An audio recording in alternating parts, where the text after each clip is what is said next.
Friends, I welcome you to my channel. Before listening to this story, I will ask you to like and subscribe. It is not difficult for you, but it is pleasant for me. And we're starting. Martha and I like to stay in bed for a few minutes every morning after the alarm goes off. After all these years, we knew what was best for us. Those warm, lazy extra minutes in bed should be paid for by a desperate struggle to get ready for work. A few years ago, the reckoning also included a mad dash to get the kids ready for school. Now that our two children are gone, we increasingly linger in bed before the crazy morning rush, the one that precedes going to work. To make matters worse, I had to leave the house a good 20 minutes earlier than usual. Martha was supposed to work late tonight, so instead of taking my car, we work not far from each other. So we drive to work together. I decided to ride my mountain bike to work. The weather forecast also predicted a magnificent spring day. I took the last bite of toast, washed it down with coffee, and was ready to go. "I'm on my way, honey," I shouted toward the bathroom, where Martha was still busy. I waited for her to stick her head out the door and talk to me, but I didn't hear an answer. "See you tonight. I love you," I added after a few seconds. I was late. I didn't have time to think about the lack of response from Martha. I threw the keys into my backpack and went out. I'm Frank McKay, a 53-year-old office manager for the State Department of Public Works. My wife, Martha, 49 years old, works as an administrative assistant in the main office of a manufacturing company. We both look better than average, but Martha is dazzling, if I may say so. She doesn't look her age. A lot of men look in her direction when we go out. 10 minutes later, I heard a whistle announcing that I had received a text message. A few seconds later, my phone rang. It's hard enough to keep track of all the cars while cycling, and I didn't talk on the phone on the way. I answered the phone at work. I got to work on time, but I was so busy getting dressed properly for the 8:45 meeting that I left my cell phone in my backpack, forgetting about all the phone calls. Later, I followed a group of colleagues to lunch. Finally, during the afternoon coffee break, I remembered the phone calls. I had 5 messages from Martha, 2 messages, and 3 voice messages. The first text message was sent at 8:10 a.m. and read, "You took the wrong keys. Call me." The second message was sent at 8:35 a.m. "I'm waiting for your call." Then I listened to the voicemail. The first message was left at 8:11 a.m. "Hi, honey. You took the wrong set of keys when you left. Could you drop them off at work this morning? I need them. Call me." Her voice was a little harsh, and I didn't understand why. She doesn't need the keys at work. They use a modern security system with a key card. The second voice message was left around 10:15 a.m. "What are you doing, Dave? I've been waiting for the keys all morning. Call me. I have more important things to do than just wait for you." I've known Martha for over 25 years, 23 years as a wife. It was obvious to me that she was royally angry. Anger and contempt oozed from every word. Before listening to her last voice message, I took the keys out of my backpack and put them on the table.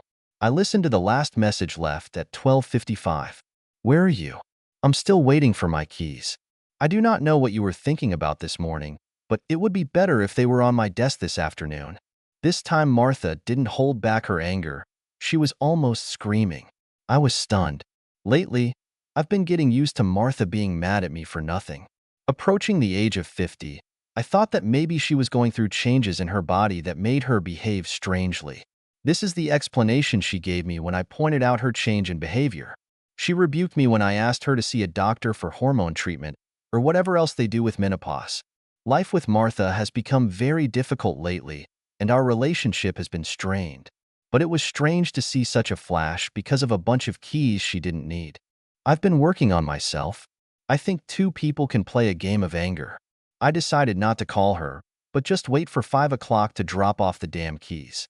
Shortly after 5, I got to Martha's workplace. Surprise, surprise, I just managed to see her pull out of the parking lot and head home.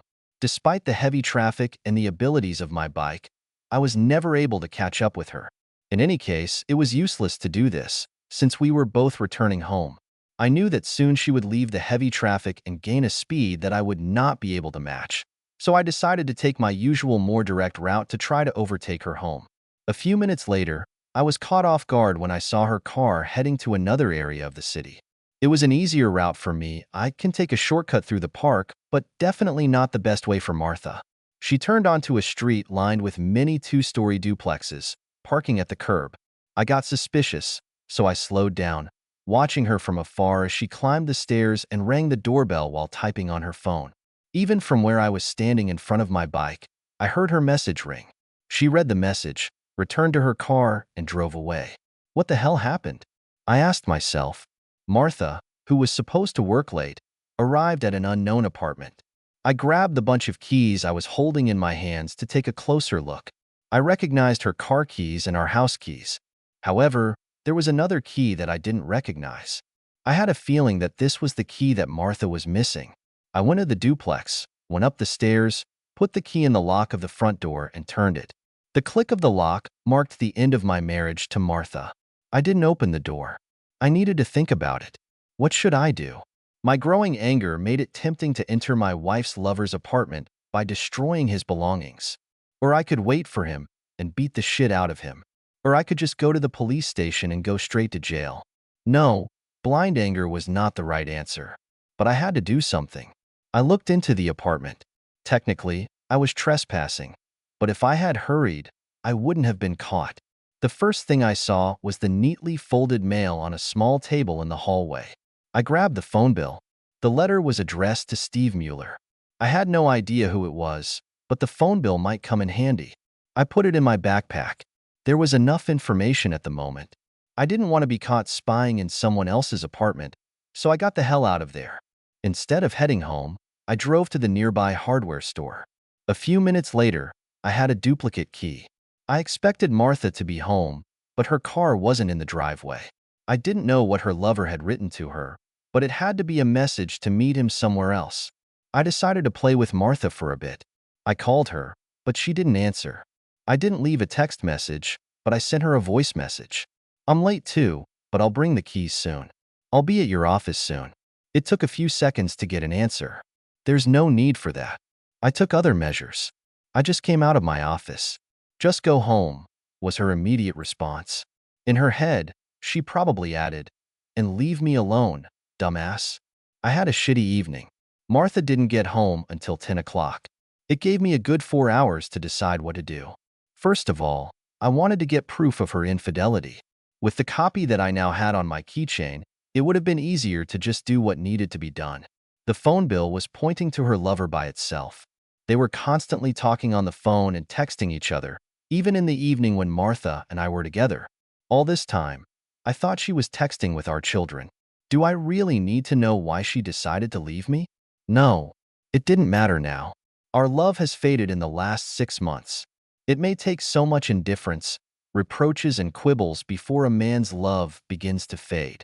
Now I realize that my loving wife was moving away from our marriage, but I never knew it. Today's discovery was the latest blow to a very shitty marriage. We're done. In our state, there is no benefit from proving adultery. Irreconcilable differences would be the motive, and the judge would divide our assets 50-50. But, as a deceived husband, I felt that I had to achieve a lot in order to regain some of my pride. I'm not going to let Martha lie when she's married. The reason will be made public for our children, parents, and friends. Knowing how Martha has changed over the past few months, I wouldn't be surprised if she tried to make me a bad guy in some way. I did play with many revenge scenarios, but decided not to go down that path. I only had a few years before early retirement, and I didn't want to ruin it. Retirement wouldn't have been what I imagined all those years ago when I was living with Martha, but it was better than going to jail and losing my job. Now at least I'm going to enjoy my retirement the way I wanted to, not the way Martha wanted to. I decided to face Martha's annoyance when she returned from her date so that it would work in my favor. Her anger may lead to a small quarrel and excuse my icy behavior over the next few days. Now that I was very attentive, I realized that she was slightly averting my eyes. When Martha finally returned home, she was surprised to see that I was still sitting in the living room. She threw the spare car key into the container we keep by the door and grabbed her own bunch of keys that I had put there earlier. Glancing at the keys, she dropped them into her purse. I expected some grumbling, but she didn't say a single word. She went straight to the bathroom. I'm tired, she said to someone in the hallway. I'm going to take a shower and go straight to bed. What? I asked. No love tonight? Her only response was to close the bathroom door behind her and lock it. Do you know many married people who lock the bathroom door? I hadn't noticed it before, but it often happened when Martha returned from working late. Oh my God, I was so stupid. No wonder she's leaving me. I watched the evening show before going to bed. I hoped Martha was fast asleep. I swear she was still awake. Sleep was eluding her too. The next morning, under the pretext of a meeting, I left early in my car. Instead of working, I went to an electronics store and bought some interesting things. It only took me a couple of hours to connect Mueller's apartment to sound and image. Being in the apartment for so long, I managed to look around. It was very well furnished. Many of the items looked like antiques. I do not know if he had a maid, but his apartment was spotless. Not a speck of dust was visible anywhere. I wonder if he was fixated on cleanliness? It was food for thought. I was hoping that my little spy gear would go unnoticed for a few days, at least long enough to get some racy footage from my wife and her lover. I shouldn't have worried about that. When I returned to the office after lunch, I received another message from Martha, in which she asked me not to wait for her, as she had another late appointment. I made an appointment with a lawyer the next day. That evening, I was driving past Mueller's apartment and saw Martha's car. Despite everything I've been through in the last 24 hours, I still felt like my heart was sinking from yet another proof of her betrayal. Tomorrow will be a crucial day. I drove back to the house. I was tempted to just check into a city motel, but it would be ridiculous to go to such expenses when it wasn't my fault. When I got home, I thought about spending the night in the guest bedroom, but again decided that I hadn't ruined our marriage. Let Martha sleep there. I moved all her things into the guest bedroom in a mess. I just grabbed whole drawers, dumped them on the bed, and then took off my clothes from her side of the closet and threw them there. In general, a very soothing activity. I felt better with every armful I carried into her room. When she returned home that evening, she looked worse than the night before. She had that tired look she can have after making love for 5 hours.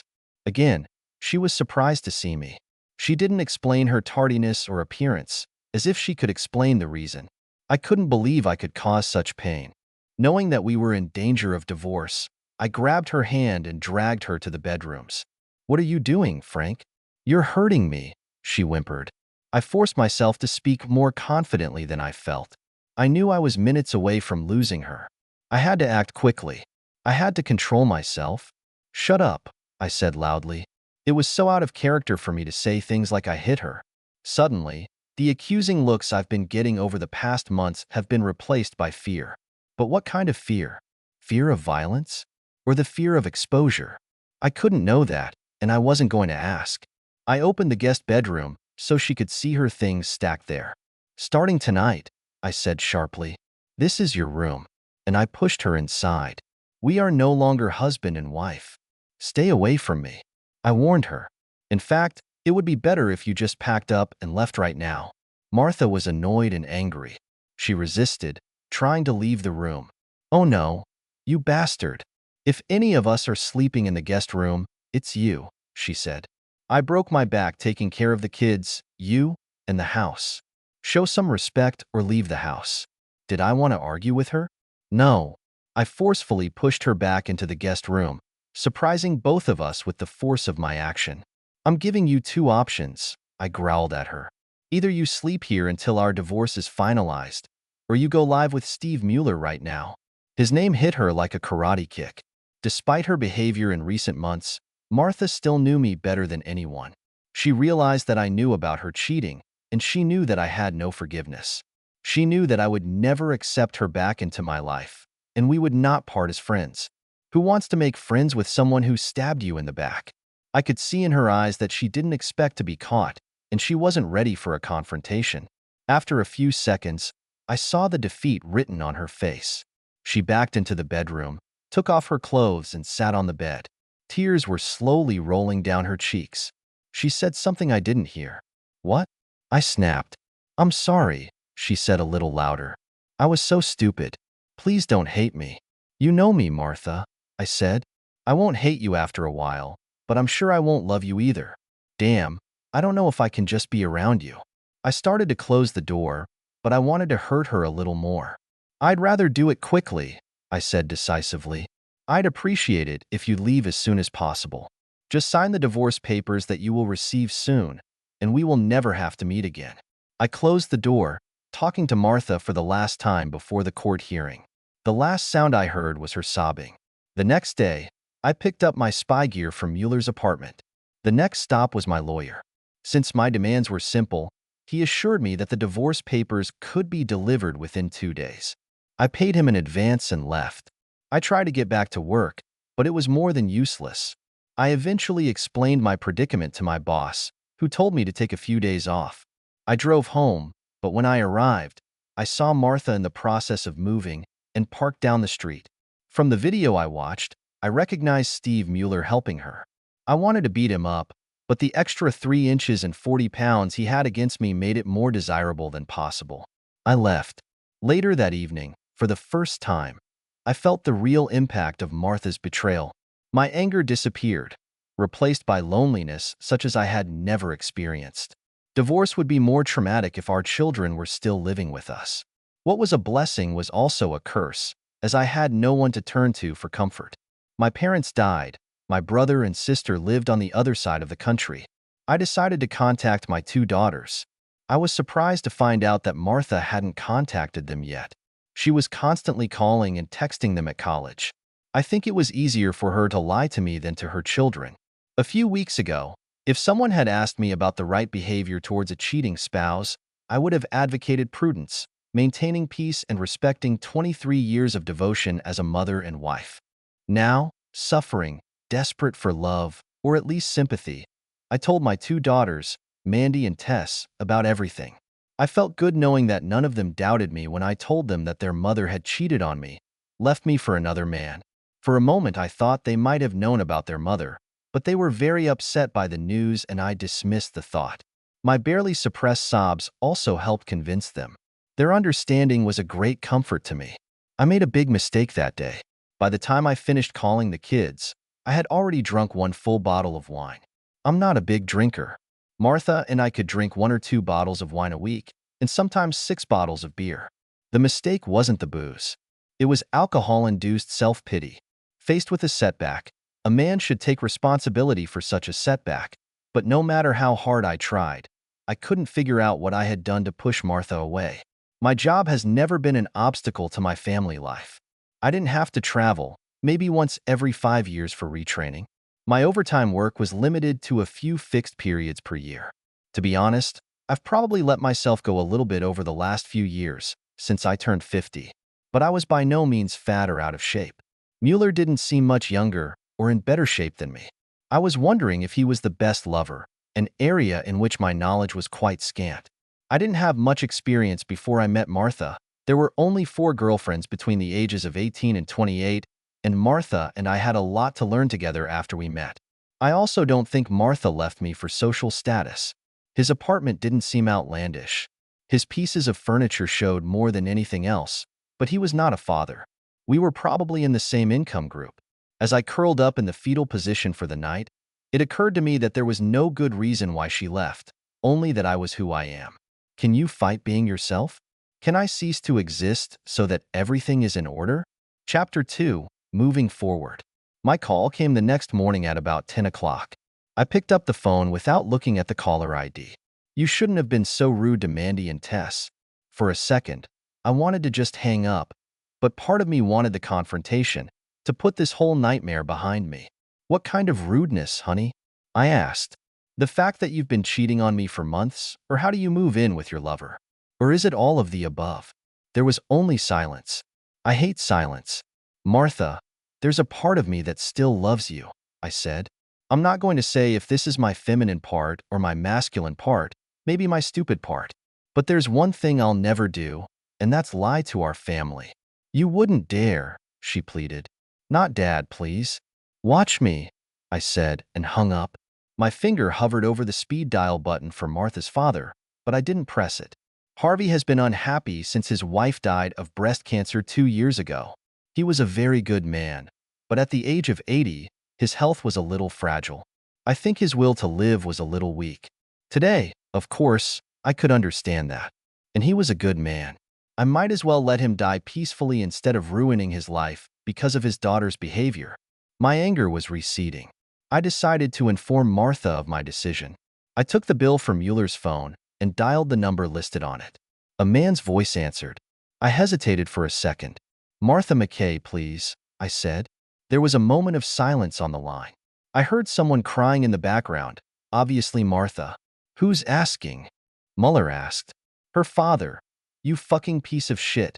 I lied, unable to contain a wave of indignation. "Oh, and forget about talking to her. Just tell my daughter not to call me. Forget about my existence and leave my grandchildren, my son-in-law, and me alone." Bye, asshole. Less than a minute later, feeling a little remorseful, I dialed Martha's mobile phone number. She answered almost immediately, but didn't say anything. She was still hiccuping from crying. "Hi, Martha." I broke the silence. "Did you have a great day?" "Frank, why?" "What is it?" she asked. "Why did you tell my father?" "It will destroy him. He's been in such poor health lately." "You knew that." "Hey, don't shift the blame," I said, as such an insult was difficult to pronounce. "It wasn't your father talking to your lover on the phone. It was me. I love your father. I want to emphasize something here. Are you listening to me?" "Yes," she said. "I'm listening. Never let that guy get between me and my girls, or your dad will find out everything about you." All the rough details, as you put it correctly, I told her. "Don't think I'm joking. I've trusted you for most of my adult life. I didn't know it was possible, but you violated that trust. I repeat myself, but I have to fight myself not to just shoot you on the spot. There's a lot of hate in my heart for you, and that's what defines me at the moment. Do you understand?" "Yes," she finally said between sobs. "Mark?" She sobbed. "I'm really sorry. I never wanted that." "Me too," I replied, and hung up the phone. 6 months later, I received the official papers defining the official end of my marriage. I had recovered from a bout of depression, but there was still something missing in my life. I couldn't figure out what exactly. I've dated a few women, but I haven't gotten very far. They probably found out that I had a lot of luggage. I had a one-night stand with a work acquaintance who was divorced, just like me. We were just two adults desperate for relief, but it left me with a feeling of loneliness worse than before. One evening, returning from work, I finally had an epiphany. After moving into my new apartment, we sold the house to split the proceeds. I greeted a new friend who showed up 2 weeks ago. "Hi, Jack," I said, peering through the door. I was going back to the days when I was a bachelor. I gave names to the dusty lumps that gathered everywhere in my house, mostly behind doors and under the bed. Jack stood at the front door while Roger and Bugs lived under the bed. I was almost ready to pick up the vacuum cleaner in the closet, confused by the thought that Mueller would never have left his apartment in such a state. I realized that I still hate this guy.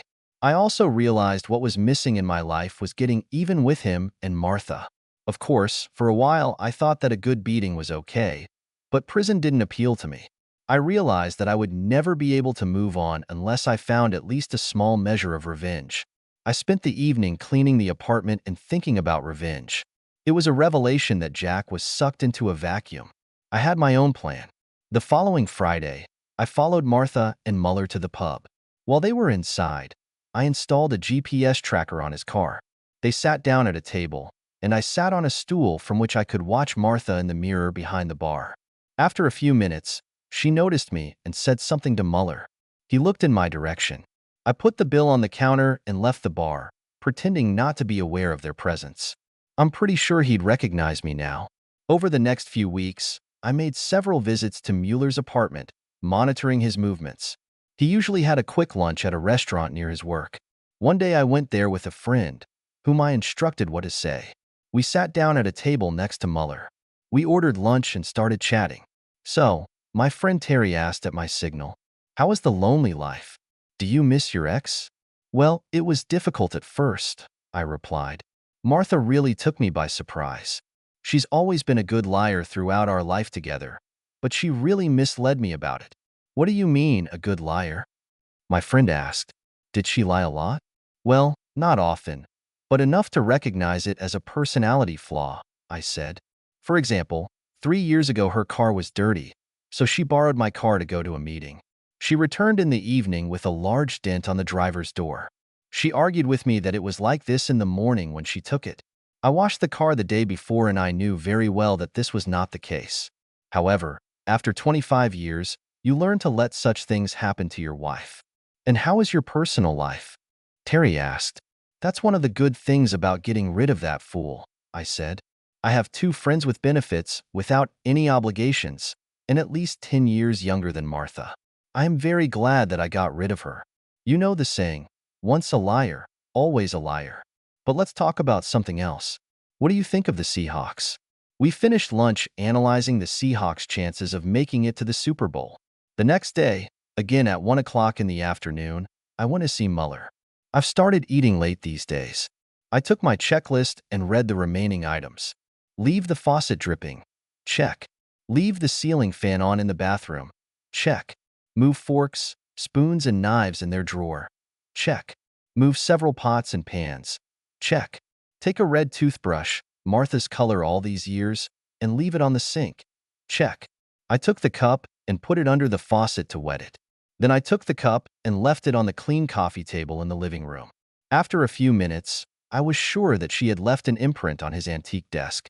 Another day, I turned on the coffee pot, then turned on the ceiling fan again, sprinkled some cigarette ash at the base of the toilet. I also took a porcelain trinket from the living room, broke it in a paper bag, and left a small piece of pottery on the floor. Everything was done within 1 month. I regretted that I no longer had spy gear in my apartment to see how things were going between lovers. Nevertheless, my children kept in touch with their mother. I never asked them about her, but they sometimes gave out tidbits of information. It was Mandy who first informed me that the relationship between Martha and Mueller was a little strained. It's time to slightly increase the intensity of passions between the 2 lovers. One day, a friend stumbled passing by Mueller and, accidentally, left a lipstick mark on his shirt and blonde hair on his shoulder. Martha's hair was dark. The following week, I went to Mueller's apartment and left a pair of underwear among his underwear. We were very different styles. I knew he was mine when he left work at lunchtime one day. I followed him to his apartment. He stopped, carefully climbed the stairs, and entered his apartment. After a minute, he left and returned to his workplace. Gotcha. The next day, I pulled the blanket up, jumped a little in the middle of the bed to disturb the sheets, and put the blanket back almost exactly as it was. I also left prints of 2 glasses on the coffee table, some ashes in the toilet, and a working ceiling fan. I took another porcelain trinket, smashed it, and threw it in the trash. I grabbed a rare bottle of wine from the shelf, chose the one with the most dust on it, opened it, poured it into the sewer, and left it empty in the trash. It was my grand finale. That evening, my phone rang. It was my youngest, Tess. Dad, you have to do something, she screamed. Everything is for you, honey, I said. Help Mom, she said, barely holding back her sobs. She's at the police station. This guy hit her, and she called the police. She has nowhere to go. She doesn't want to go back there anymore. He's been pretty violent lately, and she said, Hold on, honey. I interrupted her. I'm not the kind of person who can help your mother. I hate her to the core, and I must admit that I really like what is happening to her. Not the beating, but the complete fiasco with her toy boy. What's going on around? Dad, Tess pleaded. She's my mom, and she needs help. Good. It's only because you're asking, I said. Don't expect me to do anything more than just pick her up and drive her. Thanks, Dad. A few minutes later, I was at the police station. She was still being questioned, so I had to wait a bit, but I sent her a note saying I was waiting for her. I must admit, an hour later I felt terrible when I saw Martha with a bruise on her left eye. She burst into tears when she saw me coming towards me with open arms. I struggled with myself, but I was able to reach out to hold her at arm's length. Hey, I'm here because my daughter asked me to come, I said. Never think that we will become friends. I'll give you a ride wherever you want, that's all. I walked out of the police station without looking back to see if she was following me. Her sobbing was the only sign that she was there. Once in the car, I asked, Where do you want to go? Home, she replied. Without saying a word, I drove to my destination. Martha reacted only when I turned onto Muller Street and parked in front of the house. I don't want to go there, she said, fighting back tears. Listen, Mueller is in jail now. That leaves you plenty of time to pack your things and leave." She stared at me for a few seconds, then got out of the car and headed for the apartment. Soon she started taking out trash bags with her clothes. She didn't take much when she left me, so she finished quickly. As soon as she finished, we left. After a few minutes, she asked where we were going. I could hear the fear in her voice. "We're going to your father's," I told her. "You said you wanted to go home. You don't have another home." We drove in silence for a few more minutes. "Her father lives far away in the suburbs." "I haven't had a chance to apologize to you," Martha said, breaking the silence. "I'm sorry for what I did. I was stupid, and you caught me cheating. I accept that. But I never stopped loving you. I just forgot for a while what it meant. I didn't even want to live with Steve. We didn't have much in common. I want to tell you that I'm sorry for hurting you." I didn't answer. There was nothing to say. Could I say, "It's okay"? No way. Could I tell her that I forgive her? That would be a lie, as I was still outraged by the way she ruined our marriage. I fell silent. I think my silence hurt her more than any rant I could have made to let her know how much she hurt me. I still couldn't figure out how you could swear your love to a man and then hurt him so badly. Next to her father's house, Martha looked at me. "What will I tell my father?" "What is it?" she asked. It left me speechless. What the fuck? We were divorced for several months, and she didn't tell her father? "You've got to be kidding," I said. "Doesn't Harvey know we're divorced?" "Well, I just told him we had a problem," Martha said. "You're definitely in trouble now," I replied. "Find a good reason, but don't make a bad guy out of me. Otherwise, I'll hear about it and tell him the truth." It was late, but I didn't offer to help Martha move her things to her father's house. First of all, I enjoyed her suffering a little. Secondly, I didn't want to talk to Harvey. The next day, I parked across the street from Muller's house. He returned home shortly before noon. It's time to put the last nail in the coffin of their flirtation. I grabbed the cheapest bottle of Chilean wine I had bought on the way, a $10 investment, and went up the stairs. Muller opened the door and was surprised when he recognized me. "Hello," I said. "We've never met, but I'm Frank McKay, Martha Sharp's ex-husband." I offered him a bottle of wine, and he took it. "Here, take it so you know that I'm not a freeloader. This will replace the other bottle of wine that I poured out," I said. Then I put my hand in my pocket and took out a key, the key to his apartment. I gave it to him. "Oh, I won't need that either. Martha moved out last night." I was smiling all the way to my car. I was in high spirits, knowing that Muller would regret losing his $900 bottle of Chateau Montillon more than he would losing Martha. I had a springy step. Revenge can be so sweet. I think I can move on now, after I burned that fool,